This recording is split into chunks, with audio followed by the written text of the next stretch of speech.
Hello and welcome to ETAuto.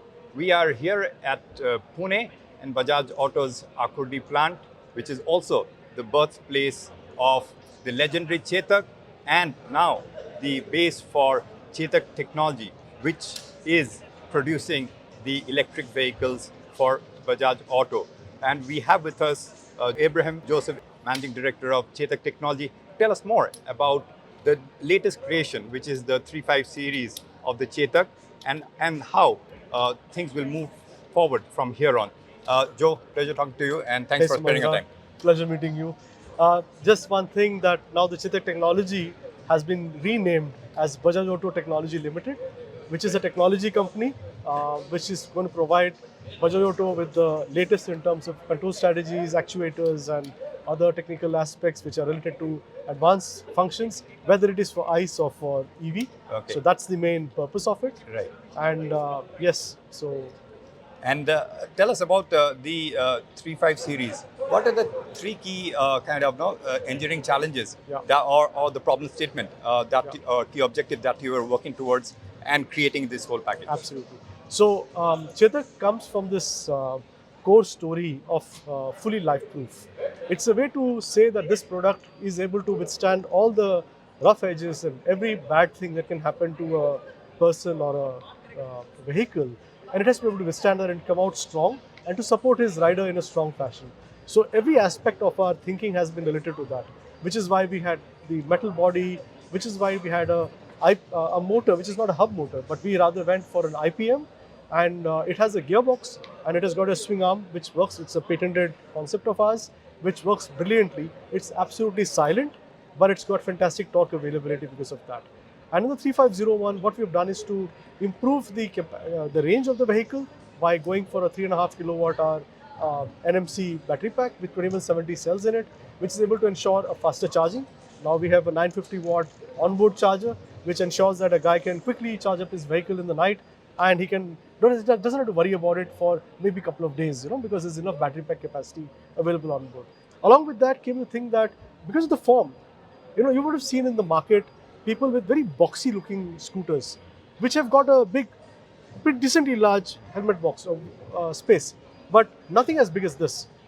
This form is very elegant, but without losing the form. The challenge that Mr.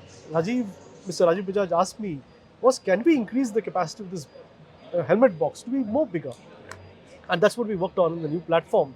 That became the starting point of this, because the larger box needed that we had to relocate the battery into a totally different position, which means that we were changing the architecture of the battery, we changing the position of the battery, we would change the frame around it, and that frame and this new concept allowed us to have a big helmet box. You wouldn't believe it, but the scooter now has a 35 liters of storage volume, and you can see the form is as elegant as ever. Nothing looks boxy. It looks as elegant as ever, but you have this in there. And those flares which are there for the bonnets on the either side, they actually house a charger on one side and a motor controller on the other side. So it's like the space is beautifully used, and that's why you have such a nice, aesthetic, while at the same time a huge storage volume. Two helmets, not a problem. And in terms of battery pack, you have gone for a larger battery pack, Yes. and therefore a heavier also.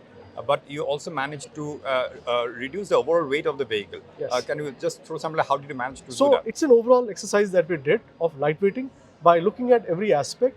But the main thing was the frame type, because now we have modified the frame to go around the perimeter. It has got rectangular sections, which is much stronger, which means you can actually run lesser thickness for the steel, but sections are large. So section modulus is very strong. That ensures that you house the battery within itself, but at the same time, the strength comes along the side to the members that go back, which carry the load from the suspension. And all of this frame has been lightened up, and but by sections it's stronger, and every component that clamps to it adds to its rigidity. So the battery, when clamped, also adds to the rigidity of the frame. So we've taken all the advantages of this kind of stuff to create the lighter vehicle. So lighter battery, lighter frame, and other components around it, and with that we've been able to achieve the weight which is better. So it's 129 kilograms of weight, which is lighter than what was in the past, but actually it's And it's with more lighter by capacity. how many kgs now? About 2 kilograms odd. Okay. Right. Joe, electric vehicle is just more than just replacing the powertrain. from a combustion to a battery and a motor. Oh, More than definitely that, so. it is Definitely more of so. a technology play. It is a completely different animal. To imagine that you've just electrified an ICE is not the right thing. Absolutely. You'll see that the architecture of the frame onwards, everything is done for electric. Correct.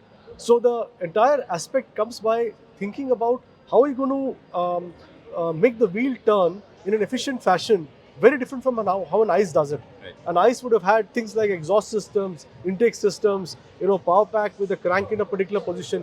We've redone everything from scratch up. It's a different concept altogether from the architecture point So of view. what I wanted to understand is that, so now as a technologist, how do you plan to build the roadmap here on for electric vehicles for? We've been focusing on the two-wheelers and the three-wheelers both. And as much as Chetak has now become a leader in the two-wheeler segment, in the scooters, we also find the three-wheelers. We are now a very close second. We are just almost there to leadership. Our three-wheelers again have new technology which we put on it, unlike anybody else. What we have is a two-speed automatic transmission on it. So it actually ensures... Usually it's a single speed in the market, Exactly, right? It's just a fixed one. But a three-wheeler, you can imagine, needs Does it make yours the first one to have a two? Oh yes, two speed? we are the first ones. It's our, again, BATL's technology which is there. It's a two-speed automatic. So what it actually does is that it ensures that even with a smaller motor, I have just a 5.5 kilowatt motor on the vehicle, but even that gives me a 29% to 30% gradability. As compared to competition, which is in the ballpark of 20-21%, we are at 30% gradability. We have a range which is fantastic because you can imagine, you can put a big motor. Then the big motor requires a big motor controller. With this big motor, you produce more torque. But this big motor controller and motor are very expensive. We've gone for efficiencies. We've gone for a smaller motor controller, but have a very smart transmission, which ensures that the vehicle, and that it shifts without a clutch. There is no clutch in it. It just does shifting just electronically. That's it. It's a fantastic amount of work our teams have done on the control strategy side of it, and it does it seamlessly. So that gives you efficiency. So we've been actually bringing this kind of a technological roadmap, whether it is on the cell chemistries, whether it's on the battery configurations, whether it is on the motor topologies, whether it's on the motor controller integration, whether it's to the reduction in the overall number of controllers. These will form a way to consistently reduce the cost of the vehicle. So that's all in the path. So you've seen this generation, you will see after some more time, we'll have the next generation coming out. It's not going to stop. It's a continuous movement that is there. And as you said, it's the best Chetak yet. Yes, which also provides absolutely. This need not be the best Chetak ever. No, It absolutely could be. not. So, and what's the frequency you're looking at when you look at this product development, technology development? Personally, I would look at least once a year. So we've done it this December. I hope that next December we will come with the next level of it. Right. So I'm not talking about a different version, which there are other versions which will get launched before that. But I'm saying this platform will again undergo a change definitely a year down the line. Yeah, that's the nature of the game currently. I mean, product life cycles are shrinking. Consumers need more and more new things more frequently than ever before. That's right. And also, Joe, it also, since we are here at Bajaj Auto, no conversation is complete without talking motorcycles. An electric motorcycle, perhaps an electric pulsar, is something. So there are many programs we're working on. I wouldn't, distract you on that part of it. But most important to understand is there is a solution that the customer is appreciating, which is why he's buying so many of them. And the issue is basically that a motorcycle today, a large volume sale would happen in typically a 100-125cc class. These motorcycles are very efficient. They are very fuel efficient. For example, the Platina, our model, would in field give you over 80 kilometers a liter, real life. Real world. Now what happens is that the pinch is very small. On the other hand, a scooter is a very inefficient form. Not inefficient because of the engine or the injection system or combustion. It's inefficient because of the transmission. It's got a very bad transmission. It's got what we call a rubber belted CVT. And the rubber belted CVT is horrible in terms of its efficiencies. Light loads, it's pathetic. So effectively what happens is, even the most efficient scooter, even if it's with a 100cc engine, with the best of technology of combustion and everything like that, might give you 50-55 kilometers on the road. So you can imagine one vehicle for the same cost of fuel is going to give you 50 kilometers a liter. Another vehicle gives you 80 kilometers a liter. And then we have now gone and launched the Freedom, which is basically a CNG Yes. motorcycle. Dual fuel. And that's able to give you 102 kilometers to a kg. Right. A kg of CNG is much lower in cost as compared to gasoline. What do you have now? You first start with a vehicle that was giving 80 kilometers a liter. Then on top of it, you add a CNG as a fuel availability. So you push the You envelope come and to a becomes the level efficiency. where the, Fuel efficiency. as compared to the most fuel efficient gasoline motorcycles, the Freedom will give you 50% lower running cost. Now, what do you have then? You have got a motorcycle. I'm talking about large volume. Right. There are specials. There are going to be high performance motorcycles which will run with EV, etc. But how many are there? How many can afford to buy that kind of a product with this big battery 2 lakh capacity plus and big motor capacity, etc.? Those are very expensive. So you will have a situation over here where the motorcycles will become even more efficient. Scooters can do nothing on it because they are stuck with the CVT. They are limited. Even if I improve 10% on fuel consumption, I will still have a horrible efficiency of the CVT, which will take away from the efficiency gain. And that's the reason why scooters are the prime place for the EV. And because apart from the advantage the scooter offers in terms of packaging. yes, the space. That's you know, space there's a part. luggage Yes. space which is there, and that's Right. why luggage space is very important. Some of the competition have now just recently shown vehicles which have got battery packs in the storage volume, and I wonder as to how will the customer keep anything now in these kind of vehicles, and is the choice of a swap solution for swap of space in the scooter a great balance. Right. So we have gone the other way around. We believe that give a vehicle adequate charge it fast enough, allow him to charge in the night in his house, in his Freedom. He doesn't have to ever visit a fuel station, never has to stand in a line. He charges it when he's going to go to sleep. The vehicle's ready the next day in the morning, and he drives through the day. Whatever he wants to do, he drives through the day, enjoys it, comes back, pays a lower cost for the electricity for charging, with the peace of mind that he knows it's there with him.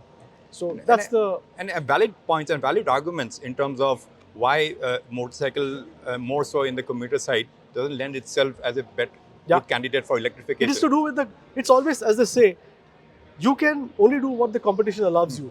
And the EV motorcycles competition is a super efficient CNG motorcycle which is out there with a very different cost structure. So the very reason people buy it, I'm telling you this, people are extremely careful. They do calculate the money that they earn and the money they spend on fuel. It's a big part of the person's monthly budget. Right. And if you have a situation people are buying a scooter, it's because the EV scooter is super efficient and at a very good ability to pay back the money he invests on it. Whereas a motorcycle, it will not be so straightforward because you're competing against another established player who is also super efficient. And then you have a bit of a difficulty, Understand. And many times I think perhaps we underestimate the end consumer's wisdom. They are quite wiser than what we may otherwise say. Because consumer is not a fool. He knows what he wants to buy. Right. So you can't push it down his throat. Indeed. You have to just offer it to him and he has to make his choice. And what we have done with the Chetak over these last 3 years was exactly that. We've only been trying to make ourselves more attractive for the customer to show why he should buy us. That's the only reason. And that's why you see the way the sales are going. Indeed. And good to see that sales graph on the northward trend. But also, when it comes to motorcycle, therefore, on the performance side, a Pulsar or a KTM equivalent? I do not rule it out. But it will then have a different price point. It will have a different attitude. It will have a different latitude, of course, will be the same. It's the sporty mindset, of course. But I meant from a perspective of different attitude as compared to a Chetak. Right. It will present itself for a different reason. And that will be different. How far are we looking at? I wouldn't talk about those things. I think it's too early for it. But these are things we are working on. Yeah, absolutely. But this is an area of focus for us because we believe Chetak itself as a range is going to expand both ways. And you have reached the top slot only for this month, and you have to more needs to be done to solidify the position. Right? We hope this 3.5 series is going to be the base for that, because you can imagine there might be other series that will come in, but it will share the same architecture. So you will have a situation where you will aggressively look at other price points, but it will share the merits or the advantages of this platform. On that note, Joe, always good to talk to you. Thank you so much, Sumantra. Always a pleasure.